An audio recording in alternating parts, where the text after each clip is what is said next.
My first guest is an actor, a writer, and a newsman. He is vice president and executive producer for FoxNews.com. He oversees streaming media and video on demand.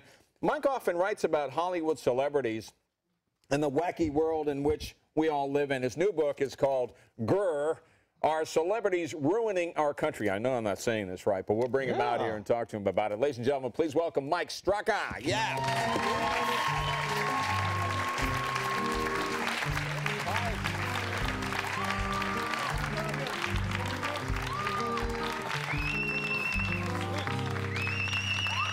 Wow. I got to come to San Diego more often. Hey, buddy.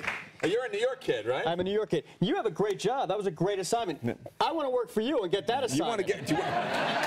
Hey, Mike, you want to try this stuff? Have you tried it? Oh, no. I drank once on the air, and I was summarily slapped down. I'll never do that again. By your wife or by... No, by the boss. By the boss. Yeah. Do not drink on the air. Well, this isn't real, you know. Never. Actually, the quote was, never, ever, ever, ever, ever let me see you drinking or even looking like you're drinking. It wasn't alcohol. It was ginger ale. It was ginger ale. But it looks just like scotch, right? Yeah. I mean, It does. It does. Needless to say, I said, what do you really mean by that, boss? He got the message. Yeah, I got the message. You know, you're an amazing guy. You've got this wonderful book out now that is selling great guns, and it's all over the country. Yep. Let's start back here. What was your first job? I mean, you've done just a little bit about My first job in television, I was a page at CBS TV, and that means I ushered audiences, answered phones, did all kinds of things like that. And then I was a desk assistant for CBS News Radio on the overnight shift, 1 a.m. to 9 a.m. Oh. And in the meantime, I was working as an actor, believe it or not, at a show called Tony and Tina's Wedding. How you doing? Remember that show? Yeah. Yeah, I did that show, and I did a lot of commercials on television.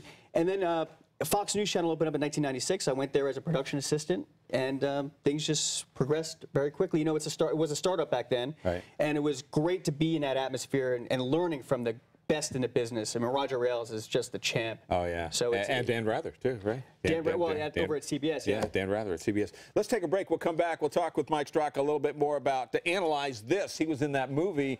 And also talk about this wonderful book. We'll be right back, everybody.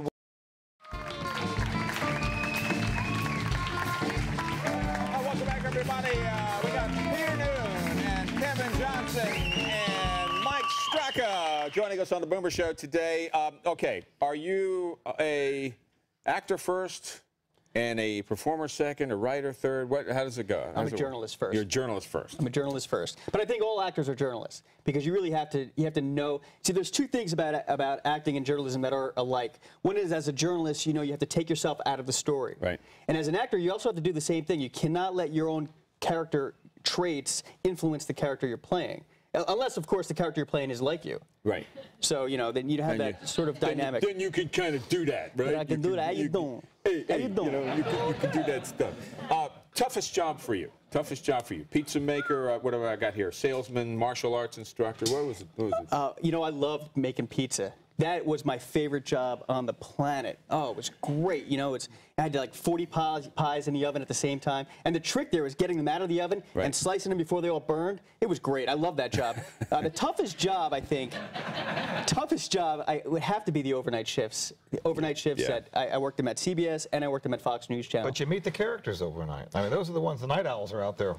Full moons, watch out. The problem with the overnight shifts, even in New York City, is that there's no place to eat. So, you know, at 3 a.m., that's your lunch hour. And the only place around is like McDonald's. So every day you're eating McDonald's food because it's the only thing open in Rockefeller Center in Manhattan. And it's just, you sit there and you get fat on the overnights. Not that there's anything wrong with McDonald's. So how did you get into? How did you make the switch and decide I want to be in news? And you actually got into news. You know, it's funny. I never said I want to be in news. I think news just happened for me because I was there and I was doing the job and presumably doing the job well. I think what helped me in my career is that I didn't dream of being a journalist, and I think that may have helped me be a little bit more objective in my career goals because I'll do anything. If somebody tells me answer the phones, I'll answer the phones. If somebody tells me go run tape, I'll run tape. And I gained a reputation of being the guy to go to because Mike gets it done. You're Mikey. Yeah. Mikey will do it. Yeah, exactly. My father calls me Mikey.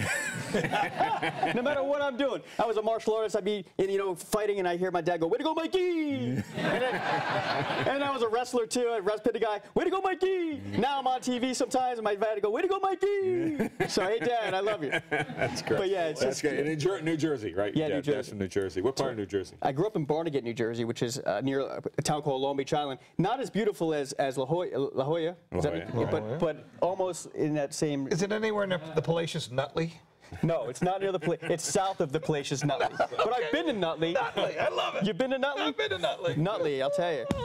Talk about how you doing. Hey, we could have done The Sopranos over there in Nutley, New Jersey. That's where you learned it, right? Absolutely. That's where you learned it. Okay, Absolutely. now, this is an interesting book. I'm not even Italian, believe it or not. You're not Italian? I'm not even You got Italian. a little, I play you the got that look Italians. thing going. I play the Italians, but I'm actually Hungarian and Chilean. Interesting. Yeah. Mi madre es de Chile y mi padre es de Hungary. Oh, Hungary. Great. Now, those are the only words I know in Spanish. Is that where the word "grrr" came from? Grrr. I'll tell you exactly where that came from. I used to write an entertainment column on FoxNews.com, and it was basically on the industry of entertainment. I pontificated on, the box office gross of this movie, whatever. Nobody cared about that. One day, when my daughter was born, I have a 3-year-old daughter. She's the best thing in the world. And I had a column due. And I wasn't thinking about entertainment when my daughter was born. So I thought, I want to write. I've always wanted to write a column. Remember the Arsenio Hall show? Of course, yeah. I always wanted to write things that make you go, right? Right. So I'm sitting there and I'm racking my brain of things that make me go, and I discovered that things make me go grrr more than they make me go, So I wrote a column about things that really, really get me angry and get my grrr going. And sure enough, if I had 5,000 page views on a regular column, I was a happy camper. I wrote this column, and it was a throwaway column, and it was like 1 million. Bam! So the executive editor of FoxNews.com said, "Hey, Mike, keep up on the grrr theme." Grrr. And we've been doing it for about 4 years now, and this is a result. I'm shocked. That's great. Shocked. It's It's like a dream come true. All right, now let's tell people what Grrr's about. Now, some of this stuff in here, let's talk about movie theaters. Oh yeah. You never want to see a movie with me because I cannot concentrate on anything but people eating their popcorn, and it drives me crazy. I'll tell you, have you ever gone to a movie and all you hear is people forget how to eat when the lights go down and they forget how to eat and they act like morons. And I hate to say it, I call them oblivions. People who are so oblivious to everybody around them that they're oblivious. They live in their own world and they're rude and they never know that they're being rude because they're just so concentrated on. It's like as if they were dying of a rare disease, and the cure was at the bottom of the popcorn bucket. We'll get it, and they have to get it before even the last trailer ends. Oh, and then they shake their cups behind you, like. And you're trying to watch the movie. Oh, right? forget about it. My wife she holds my hand. She's like, "Michael, just sit there. Just sit there." You know what drives a lot of people crazy is people on cell phones. Because you can listen, you have somebody like walking through, Costco, and they've got a cell phone, and you're having a conversation like no one else is in the store. Yeah. Well, what's even more grrring is when they're at the counter. And the counter clerk is like showing no respect to the counter clerk whatsoever. Right. They're on their phone and they're paying for the thing, and it's like you don't exist in my world. And that really makes me grr too. Yeah, right. Dunkin' Donuts, I always get grrred in Dunkin' Donuts. Yeah. People, like I go to Dunkin' Donuts every single morning, and there's always somebody in there that makes me go grr. Always. You think I'd avoid it, but I love grrring. It's therapeutic. But how about like Starbucks? When here you go, you're going to pay like $4 for a grande latte. Think about it. Right. They used to give us mochaccino, coffee. frappuccino. Yeah, coffee used to be like 10 cents, and you get 100 refills, and it was in a glass cup. Now you get coffee, it's in a cardboard container, and you got to throw away all the stuff, and there's nobody there to serve you. Just say grrr. Let me hear you say grrr. Grrr. There you go. What's worse, though, what's almost as bad as confusion, what language are we speaking in Starbucks? Is it English? Is it Italian? Is it I don't know what it is. But what's more grrring is that when you go to a coffee shop and you spend $3 for a cup of coffee, and all somebody's doing is pouring it in a cup, and there's a tip jar.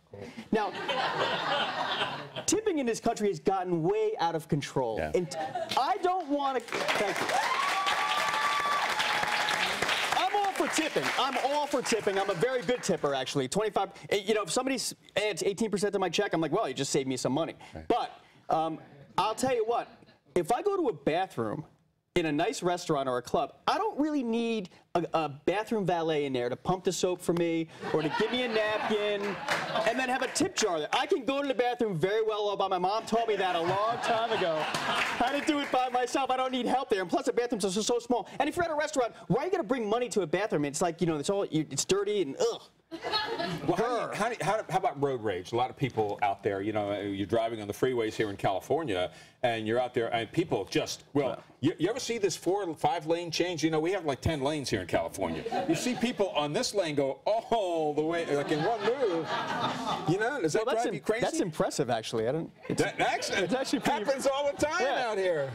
You know, the problem there is that, you know, in L.A. or in California, the exits come up on you so fast. It's amazing, you know, people don't read that, you know, exit in 2 miles sign. It flies by. But no, what really gurs me on the road are, I call them left lane vigilantes. Those are people who will do anything to make sure you don't get a ticket, and they drive 49 miles an hour in the left lane, and you know, God forbid you pass them on the right, they're like, jerk! You know,